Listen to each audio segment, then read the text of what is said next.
Nesse vídeo eu vou falar o que os marqueteiros que desenvolvem sistemas com inteligência artificial não sabem. E por isso que nós, como desenvolvedores de software, não temos medo de perder os nossos empregos, tá? Então, nesse vídeo eu quero comentar, porque eu vejo bastante marqueteiros, né? Criadores de sistemas SaaS e que as pessoas vão ficar milionárias e eles vendem seus cursos. Nesse vídeo, eu quero desmistificar o motivo de nós, como desenvolvedores de software, não termos medo de perdermos os nossos empregos, né? Porque eu vejo bastante comentário deles dizendo: agora não precisa mais de programador. O programador já foi substituído. Porque eles desenvolvem as coisas com Cloud Code, com anti-gravity, de forma rápida e tal, né? Nesse vídeo, eu quero só explicar o motivo de nós não termos esse medo, tá? Por que a gente não. Principalmente para quem já tem uma bagagem, um período aí que já desenvolve e tal. E a gente olha, às vezes, para quem desenvolve com Vibe Coder, né? E acha até engraçado eles comentarem isso. E nós assistindo isso, né? Fala assim, mas, cara, ele tá ensinando isso desse jeito, né? É muito engraçado a gente ver eles ensinando os termos que eles utilizam. Chega a ser bizarro. E aí a gente fica meio que se remoendo deles falar que vai substituir a gente desse jeito, nesse nível, né?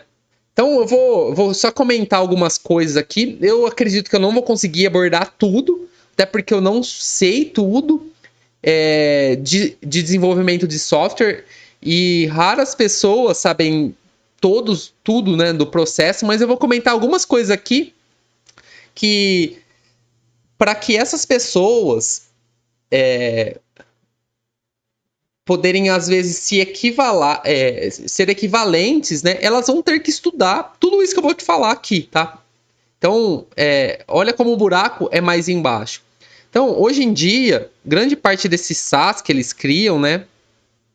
Eles criam monólitos ou monolitos, não sei o monolitos, tá? Que são sistemas com uma camada, tá? Vamos dizer assim, ele é criado ali, o desenvolvedor, ele nem sabe se esse sistema ele já está pronto para escalar, se ele está bem arquitetado, se a IA separou os domínios, ele não sabe, tá? E só para você ter uma ideia do que eu estou falando, um Mercado Livre, eu sei que essas pessoas, eu não estou comparando o sistema, mas eu só estou comentando que, por exemplo, um Mercado Livre, ele tem mais de 2.000 microserviços, tá? Então, olha aí, você acha que não vai mais existir desenvolvedor sabendo que existe 2.000 microserviços no Mercado Livre. Ele tem 2.000 sisteminhas lá, separados, e você acha que a IA vai saber, de forma automática, controlar tudo isso, ou uma pessoa só vai desenvolver os 2.000, né? Só para você ter uma ideia. Isso eu tô falando no Mercado Livre. Imagina todos os outros grandes. Imagina, por exemplo, eu desenvolvo para uma empresa e no sistema que a gente está criando, lá nós temos 7 microserviços. Eu vou chamar de microserviço nesse sisteminha assim. E então todas as empresas possuem isso, tá? Então atualmente a melhor prática é ir separando o sistema para que ele processe de uma forma melhor, vamos dizer assim, tá? Só para nesse início aqui tem gente que nem nunca ouviu falar sobre isso. Aí tem arquitetura de software e tem arquitetura de solução ou de nuvem, vamos dizer assim, né? Aqui, para um desenvolvedor hoje, ele não está mais no nível do código. Nós, como profissionais, nós já entendemos a questão da IA, nós sabemos que o código ele não é mais a base ali, ele não é mais tão necessário, porém, o ideal é criar um código, vamos dizer que clean code, é o ideal, tá? Mas eu também não sou purista de achar que todo código tem que estar com todas as normas. Mas é o ideal, você criar um código bom, no mínimo, né? Você criar um código bom com uma arquitetura correta, tá? Porque se você criar com arquitetura zoada desde o início, nem IA, com o tempo, vai conseguir, ou ela vai ir criando pastinhas e vai começar a criar tudo separado, tudo desorganizado, e a chance dela duplicar coisas dentro do seu código é altíssima, tá? É altíssima, isso eu já vi já, a IA ela vai criando coisas em pastinhas separadas se você não determinar aonde ela vai criar. E isso é o normal, tá? Mas beleza. A arquitetura de software, nós temos que entender sobre escalabilidade. E nós temos que entender sobre performance também, né? Performance. Vocês acham que quando a aplicação ela começar a travar por determinada coisa, por determinado motivo, quem não sabe nada, ele vai saber por que tá travando? Aí tem o mais importante, né? Segurança. Então, vamos tentar nos organizar mentalmente aqui. Então, esse nível de aplicação, cara, eu concordo que monólitos ou monolitos, eles já podem ser substituídos sim. Um programador que desenvolve esse tipo de sistema básico, simples, sem tanta regra de negócio, sem tanta complexidade, sem tantas tecnologias que envolve, cara, isso daqui eu concordo. Não precisa mais de um desenvolvedor, a IA ela vai fazer, tá? Mas quando a gente entra em sistemas robustos, sistemas que nem precisa ser tão robusto assim, tá? Um sistema que você precisa ter regras bem definidas, tanto do negócio quanto do desenvolvimento mesmo, para que você não crie. Existem alguns termos que eu não vou me recordar aqui. Eu acho que é code mal, né? Que é código que cheira mal e que esse código no decorrer do tempo vai trazer dificuldade tanto de processamento. O teu código ele vai estar tão lento, ele vai estar tão zoado que tudo começa a ficar meio lento. A memória desse sistema começa a aumentar de forma absurda. E você, como não sabe nada disso, às vezes você criou numa linguagem errada, né? Às vezes aquele sistema não deveria ser criado com aquela linguagem para aquele propósito, porque existe algo muito melhor numa outra linguagem que faz aquilo em milissegundos, tá? Então, esse tipo de conhecimento é algo que eu olho assim, eu vejo e tal. Outras coisas que eu vi com o desenvolvedor. O cara abriu isso daqui, ele começou a programar nisso daqui, escrever. Ele ficou 3 horas numa live. É claro que eu avancei, não aguentei ficar vendo o cara se matar nisso daqui. E ele não abriu o editor de código para ver o código. E ele não sabe o que foi criado, ele não sabe a segurança, ele não sabe nada, cara. Ele não sabe nem o banco, que banco de dados foi criado. Provavelmente ali ele deve ter criado num SQLite, porque se o cara não criou um banco de dados, como que ele sabe aonde tá os dados dele? Tudo que a pessoa tá escrevendo e gravando ali, como que ele sabe onde tá gravado? Cara, e o SQLite, nada contra, mas é um banco descartável, para mim serve para teste ou para aplicações muito específicas, né? Porque ele é bem, ele é veloz, ele atende algumas coisas, mas não é o melhor, tá? Não é algo bom assim para se desenvolver. E sem contar que ali o desenvolvedor que provavelmente criou daquela forma, ele nem sabe aonde tá, né? E aí eu vou entrar agora numa parte que são que eu vou entrar aqui agora é na parte assim, se você tiver vamos supor que esses vibe coders que vieram do marketing, que fizeram esse curso, eles já estão pensando que eles estão aptos para participar de reuniões, né? Ou de entrevistas de emprego para pegar uma vaga. Um exemplo, tá? Cara, como é que essa pessoa vai discutir a parte técnica com o stakeholder? Stakeholders, né? Então, quem são as pessoas envolvidas no projeto, tá? Então, vai ter um projeto lá e vão ter diversas pessoas envolvidas.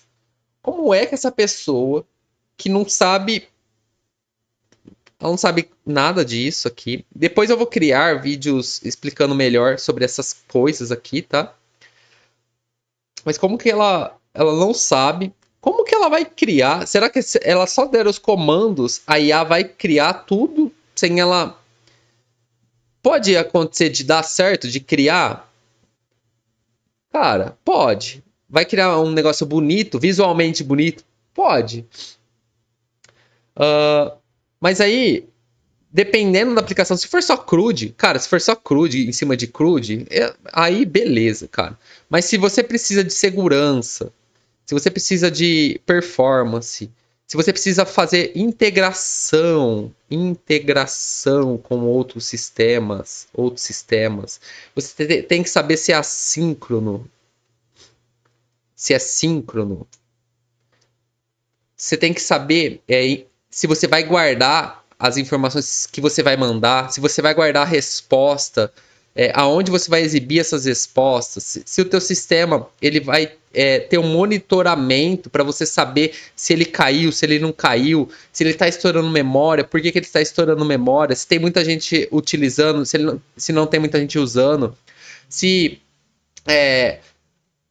por que demora 20 minutos para trazer uma resposta do banco, né? Algo que eu fico até pensando.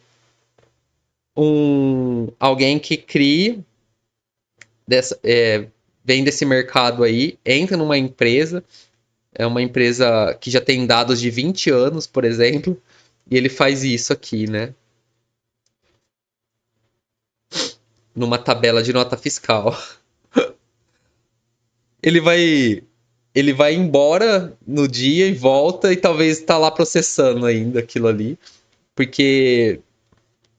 E se ele criar o sistema que ele programou, fizer isso, esse select aqui, uma que você vai locar, às vezes você dá um lock na base de dados todos, ninguém consegue salvar uma nota fiscal, um exemplo, tá? E você bloqueia todos os outros usuários para utilizar esse sistema e o vibe coder ali, ele nem sabe por que isso está acontecendo, né? Ele ele não entende por que travou tudo. Outra coisa, ele não sabe que existe um ambiente de homologação, teste e dev.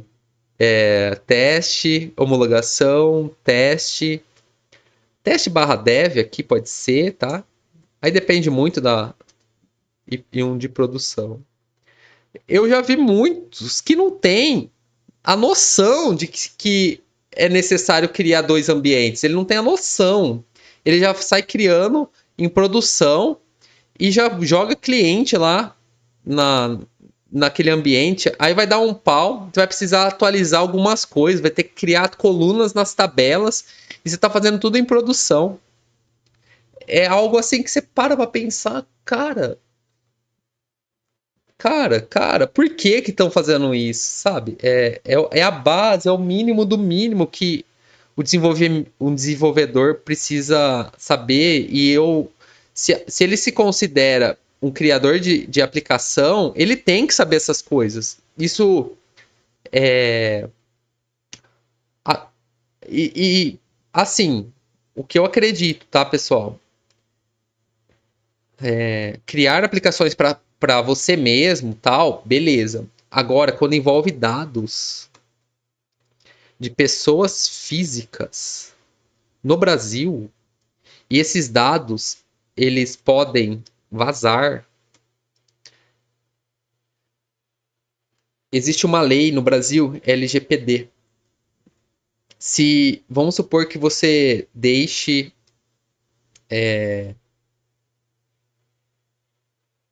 exposto ah, dados de 200 mil pessoas, tá? Você expõe ali o CPF, endereço, CPF, RG, endereço dessas 200 mil pessoas.